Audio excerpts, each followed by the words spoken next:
The truth is this: employing a fortune teller is a risky affair. If you would like to learn about fairy folklore, delve into modern fairy faith spirituality, and explore fun and fanciful fairy-themed events, please subscribe to Fairy Fortunes for new videos every Friday. Hello, my fair friends. I'm Ruby Ruse, and welcome to Fairy Fortunes. On today's episode, I would like to conclude my series on fortune telling in the law by giving you some tips and tricks and also some red flags that may help you distinguish between a legitimate fortune teller that honestly wants to help empower and inspire you, and distinguish them from a con artist and scammer. So the first red flag that I have for you is this: no legitimate fortune teller, magical practitioner, or energy healer or worker is ever going to solicit you via email or direct message on social media. Full stop. Not going to happen. No. So if you ever get one of these messages where someone says, I sense that you would like a reading for me, or I have a message for you, my suggestion to you is do not respond in any way to this kind of person. Just immediately block them. Just block them, full stop. Now, this type of scammer often tries to impersonate a popular pagan author or some kind of popular magical content creator. You need to immediately block them because you are not interacting with that celebrity. You are interacting with a con artist and scammer. Block, block, block. Another thing that a con artist or scammer will do is that they may not immediately come out and offer you a reading or other type of magical service. They may start love bombing you, telling you how you have a beautiful energy, or that they really loved your post, or that you're a beautiful person, or you're so talented. That's a tactic known as love bombing. It happens quite often in toxic relationships, because the toxic person is trying to pull you in. They're trying to butter you up. And why are they buttering you up? Because they want to eat you. So don't fall for the love bombing. So in addition to love bombing, what a scammer will do, if you don't respond right away, they'll send you message after message after message. Once again, much like the love bombing, this is a tactic that you see in toxic relationships.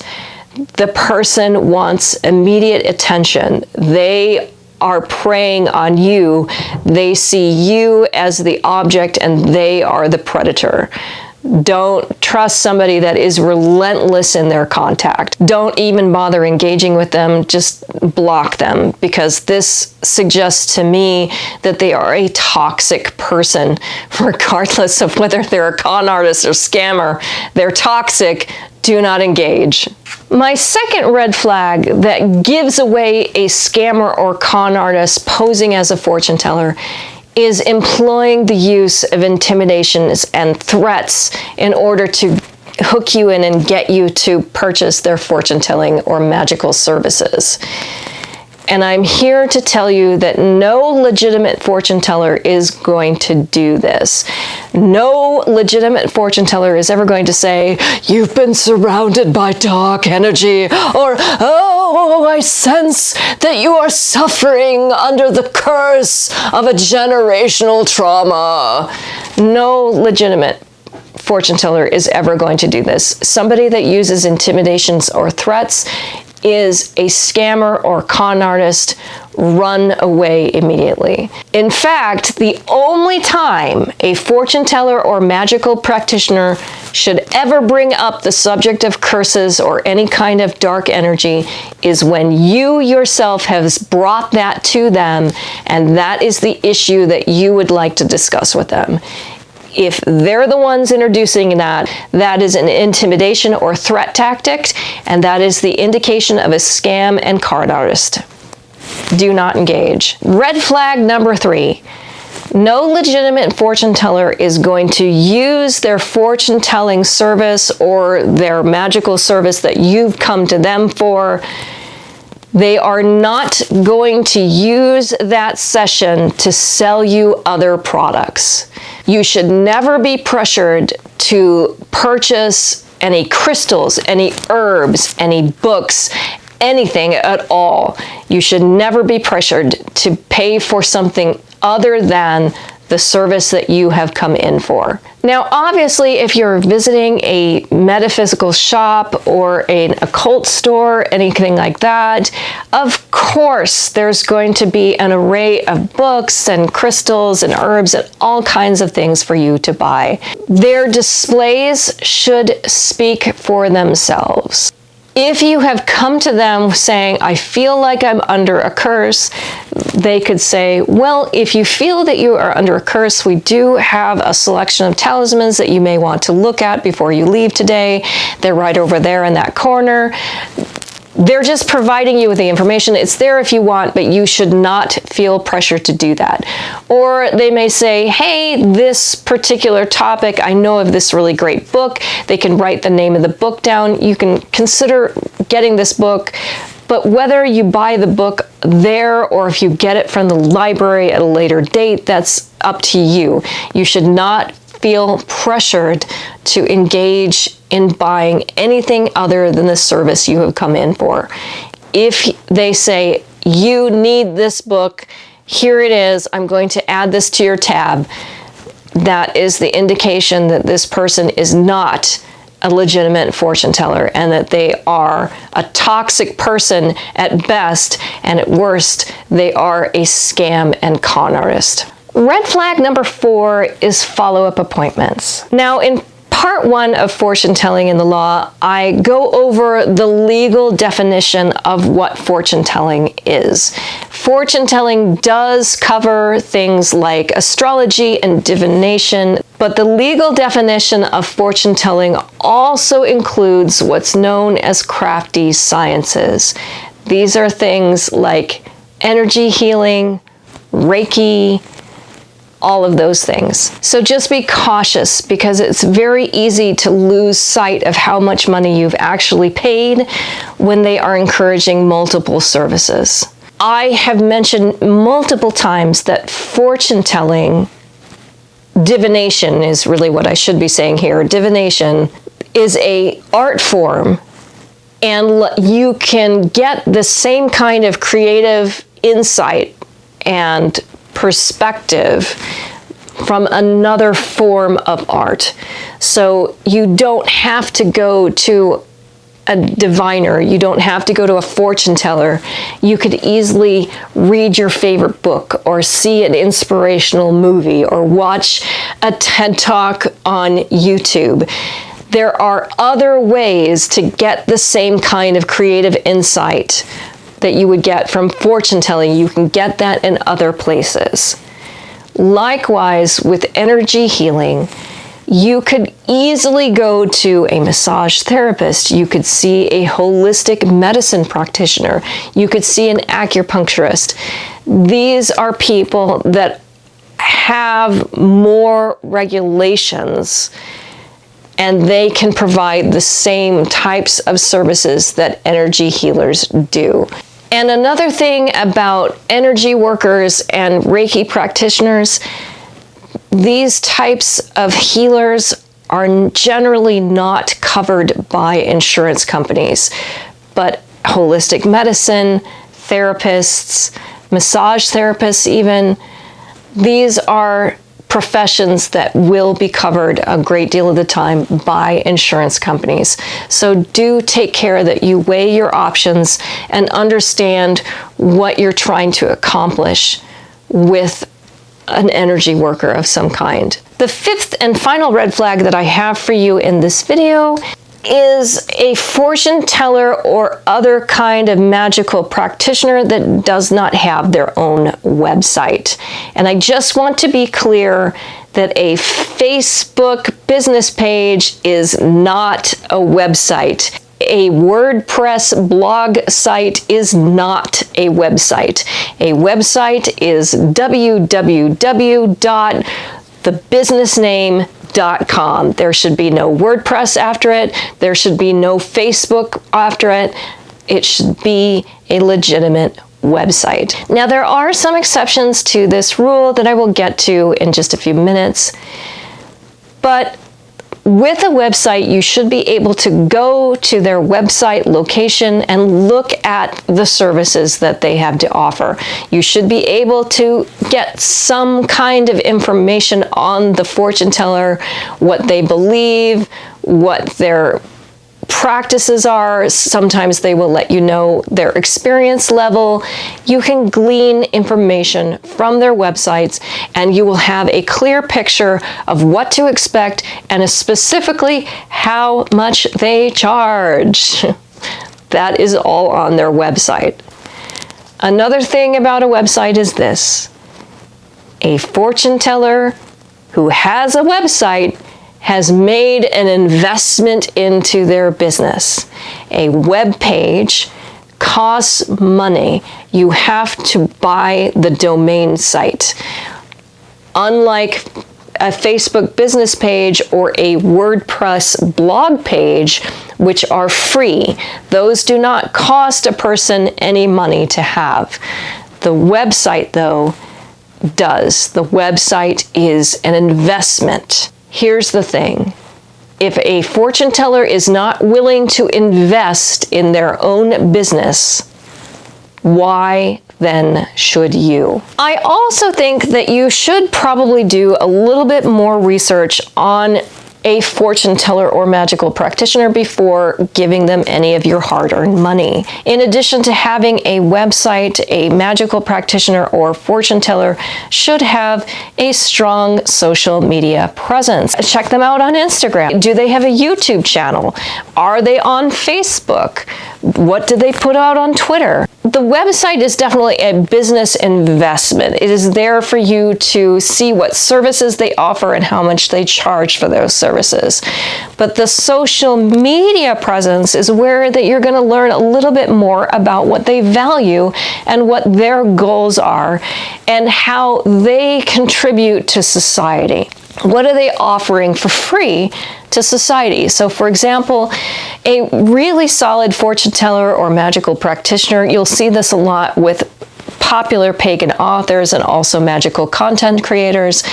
They want to share what they're passionate about. They want to offer gifts to society and help people grow just because that is something that they feel called to do. But I'd like to hear from you. Do you think I missed a red flag? Have you had an experience with a scammer or a con artist that was posing as a fortune teller? What was the thing that made you suspicious? Please share your story and let me know your thoughts in the comments down below. Now, I, for one, am very passionate about fortune telling. I think it is a wonderful tool to be used to explore all kinds of questions. You can use it to explore your past, your present, your future. You can bring to it a decision that you're having trouble making. You can use fortune telling and magic for so many things, and it's such a creative tool to use to enrich and develop your life. So I highly encourage the employment of fortune tellers and magical practitioners. Of course I do. But there are some safer ways to find fortune tellers and magical practitioners that really are about empowering you and inspiring you and helping you evolve to be the person that you want to be. So the first place that I really can recommend finding a very good fortune teller or magical practitioner would be visiting a Renaissance fair or other type of festival. Those prices that they're offering are usually going to be very, very reasonable because they understand that you are there to have as many experiences as possible. Another great place to find a more reputable fortune teller would be to visit your local occult store or metaphysical shop. You could go in person and ask this information, but better still it would be to visit that store's website and look for information on times and days that they offer these types of services. Some stores have regular readers, and some stores have special events. In addition to offering fortune telling and magical services for sale, they should also be offering some kind of classes that can teach you how to do fortune telling, that can teach you how to do some magical techniques. You want to evaluate, are they just taking or are they also giving? So you don't necessarily have to become a fortune teller yourself, but definitely a store that is offering those services should have that option available to you. If you are employing the services of a magical practitioner or fortune teller at a brick and mortar store, you really need to make sure that this store is properly licensed. Every business is required to have a business license in public view. It's usually behind the cash register somewhere. If you cannot see their certificate of their business licensing, ask to see it. If they refuse to show it to you, I would not use the store, and I would consider reporting them to the Consumer Protection Board in your municipality. Operating a business without a license is a form of fraud. It's illegal. Do not utilize any services from a business that is not properly licensed. And once again, if this store does not have a website, I would not utilize any of their services at all. This is 2023. We are the age of information. Once again, if a store is not willing to invest in their business, why should you invest in their business? And once again, a Facebook business page is not a website. A WordPress blog is not a website. Also, your favorite bar or coffee shop might have some special days where they are offering fortune tellers as part of some special event. Also, if you work for a large organization, a lot of times they will have very large corporate events where they will have an entertainment package available for their employees while they're enjoying the festivities. And it is very common that fortune tellers will be available at these large corporate events. Once again, that is a great way to experience a fortune teller for the first time. And in all of these settings, whether it is a Renaissance fair, a occult shop or metaphysical store, or a local bar or coffee shop, the fortune tellers that they employ may or may not have their own private website. That isn't necessarily a red flag because you are going through a third party, if you will. Someone at those locations has taken some responsibility for the fortune teller. If you are interested in having your fortune told or a divination, or you would like to employ the services of an energy healer, but you're still a little bit nervous, there is another location that you can more safely try these services. And that would be the National Spiritualist Association of Churches. I do want to preface that spiritualists are Christian. So they do not see what they're offering as a form of magic, and they don't believe in things like reincarnation or curses necessarily.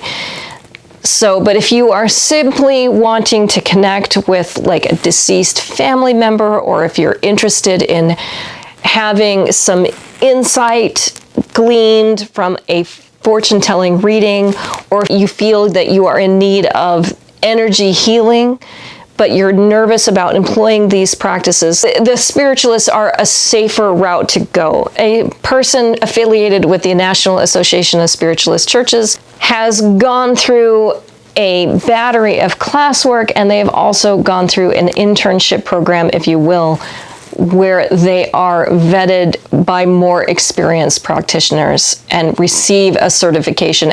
Bunny Bomb! Now, you may have noticed that I left psychic fairs off my list. They're not my favorite place to employ a psychic. They are very interesting events. They have sometimes very interesting lectures there. You can meet some very credible authors there. They're fun to go to.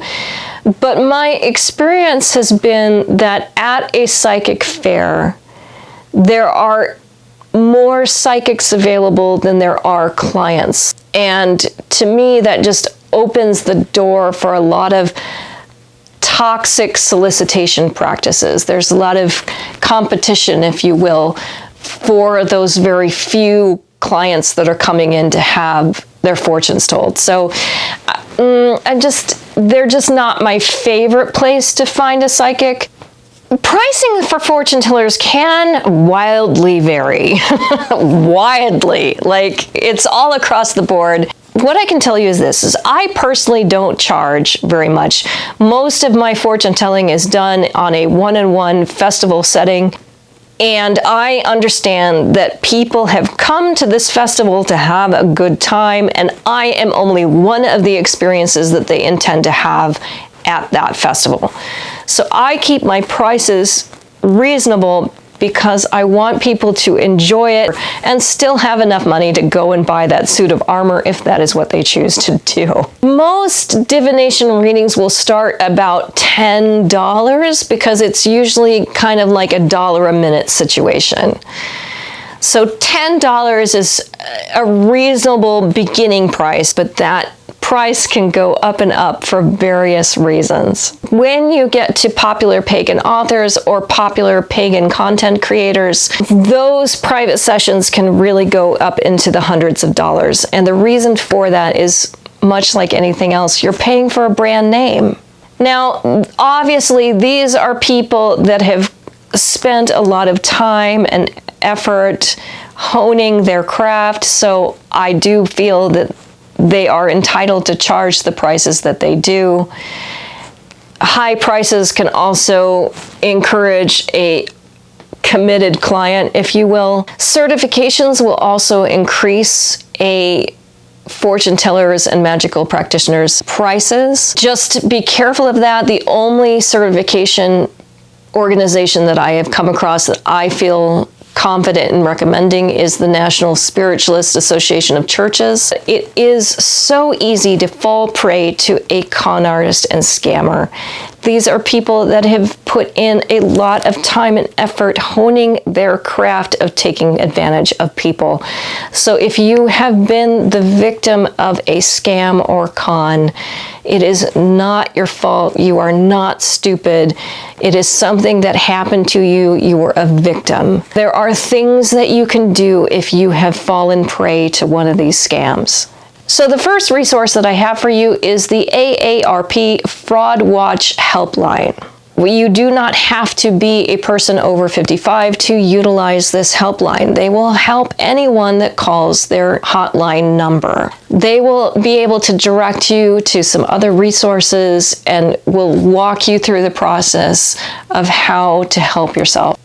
Now, if you have given your credit card or banking information to a con artist or scammer, the first course of business is, of course, to contact your financial institution, your bank, or your credit card company. Contact their fraud department and let them know what happened. They can help you sometimes recover the money that was taken from your account, and they can definitely make sure that the scammer and con artist has no further access to your accounts. The purpose of reporting fraud is to conduct an investigation so that these people and organizations do not have the ability to hurt you further and do not have the ability to hurt others like you. So if you are the victim of a con or fraud, please consider contacting the Federal Trade Commission and report the fraud.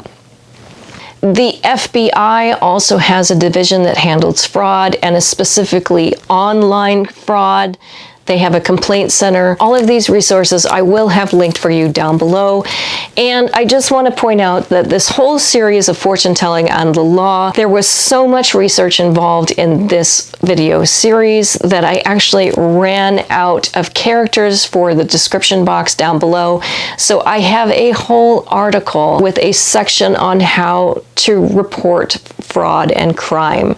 So I will also have that blog article that I've written for you down below in the resources. And I do want to encourage you to report your con or fraud to your local law enforcement agency. Reporting to law enforcement can be very difficult. It can be very emotionally charged. It can sometimes be very frustrating. I do understand this, but just know that by reporting to law enforcement, it does open up some options that may not be available to you without that police documentation. If you like this video, I do hope you will consider checking out the full Fortune Telling the Law video series, which I will have that playlist linked for you in the description box down below. And with that, my fair friends, have a magical day.